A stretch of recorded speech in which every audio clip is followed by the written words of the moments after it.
The last thing I want to talk about is something that is a pretty significant threat to people's voter contact program right now that is not easy to see and is easily overlooked.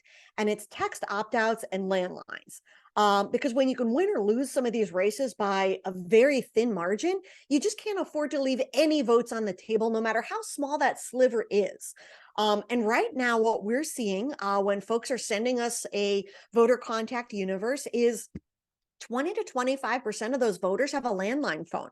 They're typically older, they're long-term residents, all of which just makes them more likely to vote. So if you're relying 100% on digital or 100% on texts, there are very likely some people who just are not hearing from you.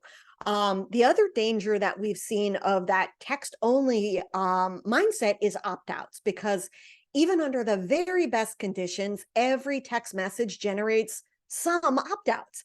And if you're like most campaigns, you don't even realize it's happening when your vendor reloads the same list, scrubs the opt-outs, and sends repeated messages in the same medium. And as a result, by the time you're at the last day of early voting or to request a mail-in ballot, it's not unusual for a campaign to be silent on 30% or more of their target universe because of their text opt-outs and their landlines. And if you're in a close race, do you want to risk ignoring one out of every three voters? And even no matter how small that sliver is, I think the answer to that is no. Back in 2022, the NRA ran a really impressive ground effort for Joe Lombardo for governor of Nevada. They knocked on hundreds of thousands of doors. They sent nearly 500,000 texts. Some of which were very hard-hitting contrast messages, which meant they were generating some opt-outs. And so coming down the stretch, they had 40,000 voters who'd opted out of their text messages. And they realized that there were 26,000 voters with a landline and no cell phone at all that just hadn't been touched either way. And so either way, that's 51,000 potential voters they were leaving on the table. We jumped in with a live call program that reached 51,000 voters.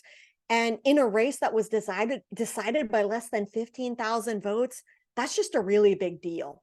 And ultimately, it's just about matching voters to the best method of communication rather than just having vendors apply their tool to the voters, right? And that means taking an everything multi-pronged approach to make sure you're getting folks, whether that's by mail or TV or digital or social, just making sure that no voter is left in the dark. And that goes for issue advocacy too, because if you're doing digital or TV, asking folks to call or email their lawmaker, layering in texting to drive the right folks to a landing page so they can send an email or sign a petition, all of which we certainly can help you do, works best with live patch-through calls to make sure politicians hear from the right volume of constituents in the right districts before they make a bad choice on an important issue.